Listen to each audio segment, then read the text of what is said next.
Pemirsa, selamat datang kembali di VOA Career Day. Setelah tadi kita membahas mengenai seseorang yaitu profesional di bidangnya untuk mereparasi alat-alat musik di high school. Dia juga hangout sama anak-anak Glee Club. Dan juga tadi kita melihat salah satu keunikan dari untuk merangkai ataupun juga membuat jewelry atau perhiasan-perhiasan dari beads. Dan seperti yang kita janjikan tadi, kita juga akan membahas salah satu LSM yang sangat membantu untuk kesejahteraan masyarakat di pedalaman lainnya, di pedalaman di negara-negara lainnya. Sepertinya di Indonesia salah satu contohnya. Betul sekali, dan meskipun ya ini warga-warga Indonesia ini jauh tidak berada di Indonesia dan mereka berada di Amerika, mereka tetap peduli kepada anak-anak dan juga masyarakat di Indonesia. Seperti apa sih tugas mereka dan kegiatan mereka sehari-harinya? Check out Cerdas Foundation yang berikut ini. Penting banget loh pendidikan. Nomor satu kalau pendidikan. Sekarang biar buat menggapai cita-cita gitu. Kebahagiain orang tua juga. Pentingnya pendidikan yang dirasakan kedua siswa ini ditanggapi positif oleh sekelompok warga Indonesia di Seattle. Keprihatinan mereka untuk membantu anak-anak Indonesia agar memiliki akses ke dunia pendidikan telah melahirkan Cerdas Foundation. Kenapa pendidikan? Karena itu adalah satu yang kita concern, bahwa pendidikan itu pertama adalah sesuatu hak dari anak-anak yang tidak mampu, tapi selain itu adalah pendidikan merupakan kunci mereka untuk bisa lepas dari kemiskinan. Organisasi Nirlaba yang berdiri 5 tahun lalu ini memulai dengan membiayai 2 anak asuh dan hingga kini sudah membantu 134 anak mulai dari tingkat SD hingga SMA. Diakui Ismail, mengelola organisasi Nirlaba tidaklah mudah. Selain dana dan mencari relawan, tantangan terbesar yang dihadapi adalah menumbuhkan kesadaran baik kepada warga Amerika ataupun Indonesia akan pentingnya pendidikan bagi anak-anak ini. Jadi kendala kita karena kita akan sangat strict sekali dengan dana. Artinya kalau kita nggak punya satu kepercayaan dan alat semacam komputer yang bisa kita hubungi akan susah sekali. Jadi sementara ini masih seputar-seputar kota-kota yang bisa dijangkau, terutama internet, kemudian komunikasi yang lancar dengan kita. Berbagai aktivitas penggalangan dana pun diadakan untuk memperkenalkan tak hanya cerdas, melainkan juga budaya Indonesia kepada masyarakat Amerika di Seattle.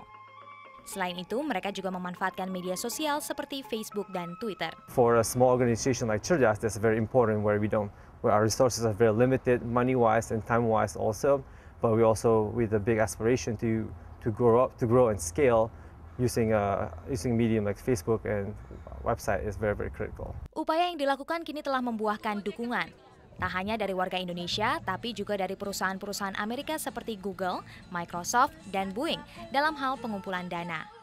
Mereka juga berharap dapat memperkenalkan Cerdas Foundation tak hanya di Seattle, serta dapat menambah jumlah anak asuh selain di Jawa dan Bali. Dengan dapat beasiswa itu tuh jadi semangat lagi untuk ngejaga nilai yang udah baik itu, soalnya kayak ada tanggung jawab lain selain ke orang tua. Sesuai namanya, Cerdas Foundation memang telah membuka pintu kesempatan pada anak-anak yang memiliki hak untuk sekolah agar dapat menjadi anak yang cerdas.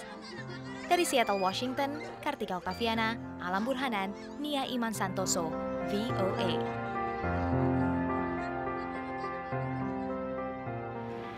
Waduh, bangga banget ya Ian melihat Cerdas Foundation tadi itu. It's so moving untuk melihat warga-warga Indonesia meskipun jauh dari Indonesia, mereka tetap ingin membantu anak-anak muda tadi tuh untuk mendapatkan beasiswa. Ya, benar sekali. Karena itu adalah kepedulian di antara warga-warga di Amerika terhadap pendidikan di sebuah negara yang merupakan salah satu akses untuk kemajuan suatu bangsa. Begitu, betul banget. Oke deh, sekarang sudah waktunya kita membaca pertanyaan pemirsa VOA Career Day langsung di Facebook dan juga Twitter kita. Dan kali ini kita ada pertanyaan. Ya, pertanyaannya dari Twitter, dari Daisy Haramanda, di @DaisyHaramanda pertanyaannya, kalau tentang sekolah art ataupun juga seni setingkat SMA, apa saja ya kira-kira? Waduh, banyak banget tuh Daisy. Kalau misalnya di Amerika ini, Amerika, itu kalau misalnya emang ada bakat, biasanya mulai dilihat dari SMP. Nah, misalnya guru-guru atau misalnya juga orang tua, itu udah bisa melihat nih kalau misalnya, waduh anak ini kayaknya mereka ada talenta, meskipun itu di musik, performing arts, fine arts, atau media arts. Dan kalau Kalau misalnya udah mereka bisa melihat, nah sekolahnya ini bisa memberikan mereka rekomendasi untuk masuk ke Arts High School. Dan itu spesifik sekali untuk bidang seni di sekolah umum atau sekolah high school ataupun juga di SMA gitu. Betul maksudnya. sekali, dan ini semuanya tersedia di setiap negara bagian di Amerika. Jadi dimanapun warga ini berada ya, tetap ada sekolah yang bisa memberikan mereka art school. Dan itu beda-beda. Performing arts misalnya teater, menari, nah itu performing arts high school. Right, yeah. Kalau fine arts itu biasanya lebih kalau misalnya ingin melukis, menggambar. Nah, Atau bikin jewelry. Atau bikin jewelry ya, arts and crafts Benar itu juga. itu di fine art school. Kalau misalnya media arts itu mungkin seperti yang kita lakukan seperti ini, broadcast, film, radio, itu biasanya di media art school. Dan banyak sekali, dan itu juga sudah dispesifikasikan di sekolah di high school. Dan berikutnya, menjelang berikutnya mungkin kan ke college-nya, dan itu banyak sekali sekolah-sekolah art di Amerika yang spesifik untuk bidang seperti itu. Dan kalau misalnya udah mulai dari SMA ya, hadir dan attending an art school itu ngebantu banget untuk nanti pas kuliahnya. Istilahnya you collect the points dan juga pengalaman di atas panggung sudah pengalaman. SMA aja udah sering manggung, berarti untuk college-nya untuk masuknya lebih poin plus untuk masuk ke sekolah-sekolah tersebut. Oke, seperti Daisy tadi, jangan lupa untuk terus kirim kita pertanyaan-pertanyaan dan juga komen and suggestions di Facebook kita, VOA Pop News. Dan jangan lupa juga kita punya Twitter yaitu @VOA_PopNews. Terus juga ada komentar-komentar yang lainnya. Jangan lupa kalau misalnya kasih komentar di Twitter kita juga kasih hashtag yaitu VOA Career Day.